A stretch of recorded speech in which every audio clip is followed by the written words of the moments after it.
Hello everyone and welcome to this episode of Jig Retro, where we're going to be taking a look at my personal top 10 Game Boy Advance video games. I've always had so much love for this handheld system that it was actually picking up one of these consoles and borrowing a single game from my brother that led me down this rabbit hole of retro video gaming and collecting. If you enjoy this video, then please take a moment out of your time right now to hit the like button, as well as share and subscribe for monthly videos.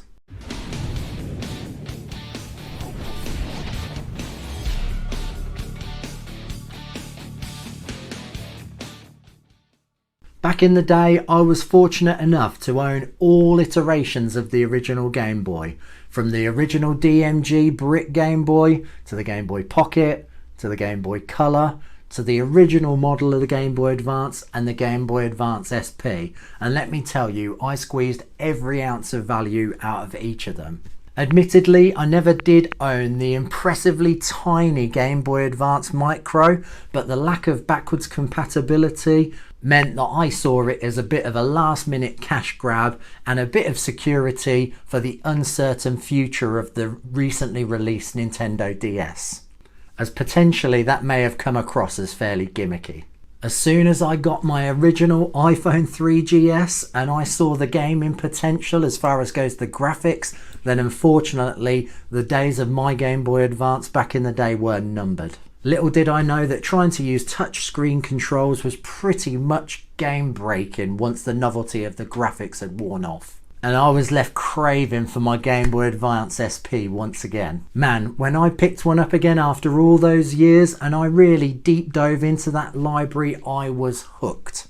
I would say that at least 80% of this list comes from my second run with the console rather than my original run with the system. Anyway, that's enough backstory from me. Here is the list. Number 10 is Pokemon Pinball Ruby and Sapphire, and this will mark the first time that a Pokemon game has actually made it to one of my top 10 lists. Or any episodes for the channel for that matter. I'm not sure what it is with this one in particular, but I've always had a soft spot for good old video game pinball games. And I think that the Pokeball as a pinball and the Pokedex Collectathon aspect of this particular game suit pinball so well. I can always pick this one up for short bursts and I have a great time with it.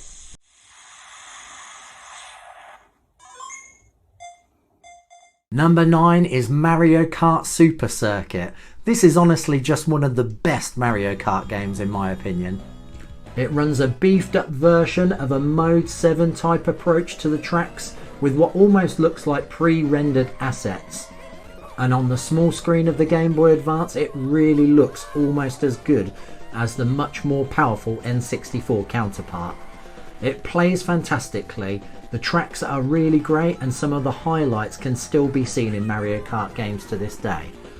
The only real negative for this one is that it's hard to enjoy in multiplayer nowadays, but back in the day it was great to play with a link cable. Multiplayer gameplay was even available if only one person owned the kart, which is fantastic.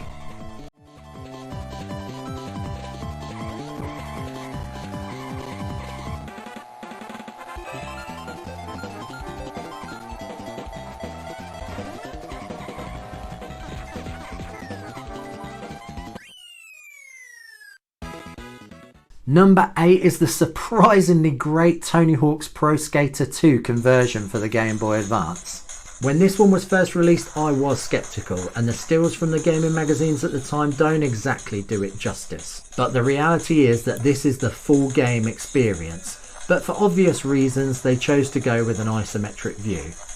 This plays and feels exactly the same. The controls are the same, the level layouts are the same, all the objectives work the same. A perfect Tony Hawk's experience on the go from arguably one of the best in the series.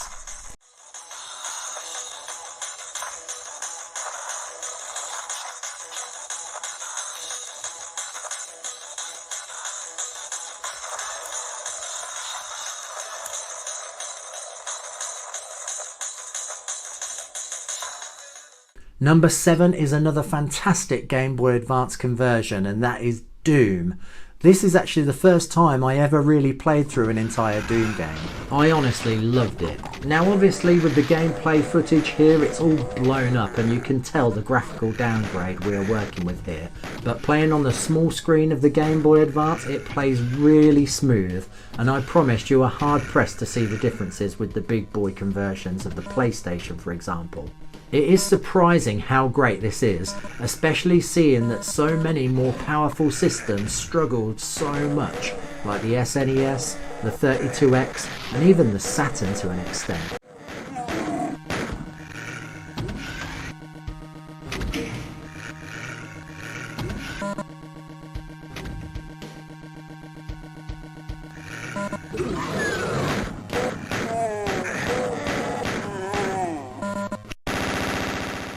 Number 6 is the original Advance Wars. I put loads of time into this one back in the day, and although I own the second game in the series, I do feel that this one has better balance to its gameplay. It may just be me, but I kind of feel like the second game kind of assumes that you've already ran through the first game in terms of difficulty curve. And it ramps up quite a bit quicker than the original release. That may just be a me problem though. This is about the only real-time strategy game that I've been really drawn to, mainly due to its accessibility. A perfect pick up and play game for a handheld.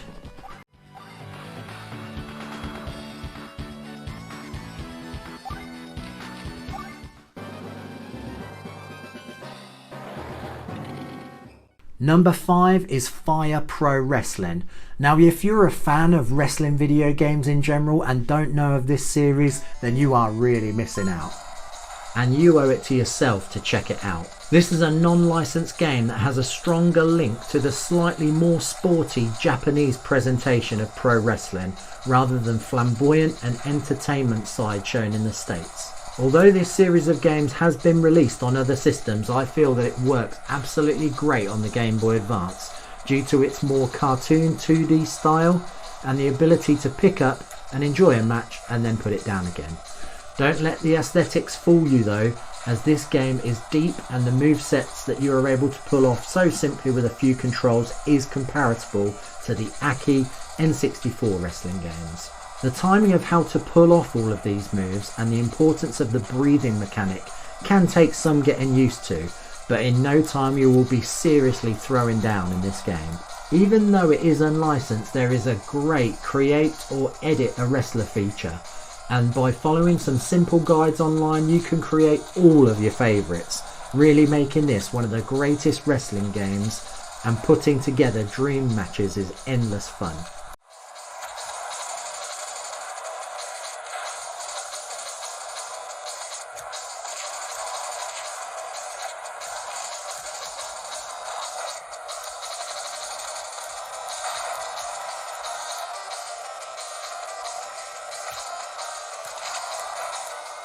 Number 4 is Mario vs Donkey Kong, and this is a quality and challenging platform puzzle game. This is a sequel or evolution of the original Donkey Kong game for the original Game Boy. Each level is pretty short and it can be picked up and enjoyed in short bursts. The aim of the game here is to rescue toy Marios which have been kidnapped by Donkey Kong and find and use keys to move into the next stage. This is a satisfying and challenging game, perfect for on the go.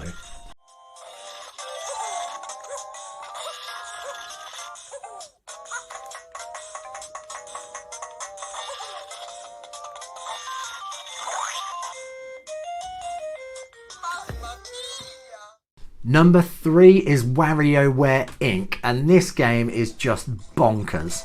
A huge minigame compilation where you are required to complete as many minigames as possible before you lose all your lives.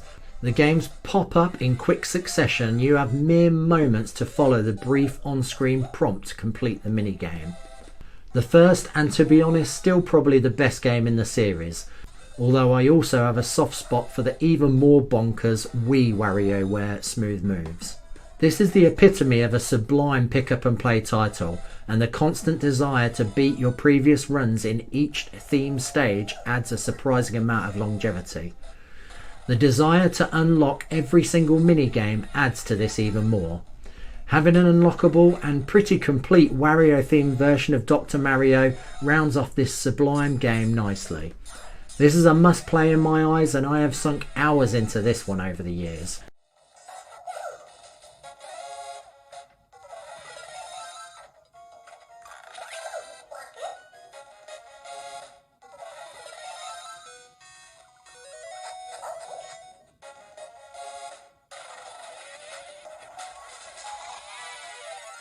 Now the last two on this list are proper deep experiences as far as goes video gaming on a handheld. And they stand up to any games from any system in my opinion. If these were released nowadays as an indie game, they would still be really highly regarded. For number 2, I've decided to go for either or Metroid games for the system in Metroid Fusion or Metroid Zero Mission. Metroid Fusion is a proper continuation of the 2D Metroid series of games and is the 4th entry in that series. It adds loads to the story and gameplay mechanics with the addition of the new threat in the form of the X-Parasite. And the set pieces which see Samus evading the clone SAX are genuinely thrilling. The only downside is that fans of the series may not enjoy the more linear aspects of the gameplay, where you find yourself exploring 8 smaller and separate sections, rather than a really open world to explore. But I find that it works well, and a lot of the openness feeling in Metroid games is actually pretty gated anyway. If you prefer the more isolated, atmospheric and open feeling Metroid games, then I would urge you to play Metroid Zero Mission. This remake of the first game in the series is tremendous and highly recommended from me. Much more story, moves and modern conveniences make going back and playing the NES original pretty hard. All in all, I think that I would most recommend Metroid Fusion personally, as it's a continuation of the story, and if you're into the series and plan to play Dread, then it does have story implications in that game. With that said, just play both by any means necessary.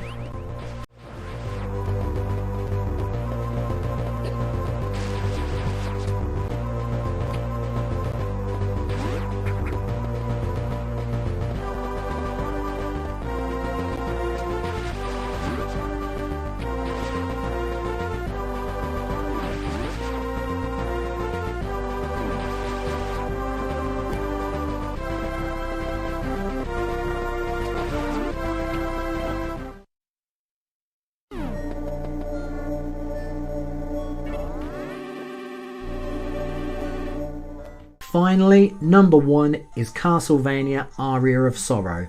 This was the first Castlevania game that I ever seriously played, and it was phenomenal. The 8 and 16-bit action platforming games just seemed too brutal for me to attempt, and to be honest just completely bypassed me alongside Symphony of the Night, as by the time that was released on the Sony PlayStation, 2D games just seemed like old news, once we started getting games with 3D polygons. With that said, I did play Metroid Fusion first, so I did have some insight into those games' elements, which really helped me with this one. I love the more horror, macabre style to this game, which suit my goth sensibilities, and the collectathon nature of the Souls abilities, which you could essentially harvest from enemies. The stat building RPG-ish elements, and upgrading my weapons and armour as I went along. Exploring this absolutely huge castle was so cool. The soundtrack is phenomenal too. Some of the best music in the series in my opinion. Thanks to this game, I have gone back and played so many quality games in this series. I now obsess over them all. If you have played Castlevanias before but have somehow missed this one, then I highly recommend it. But also, if you've never played one before, then I feel that this is a pretty accessible place to start.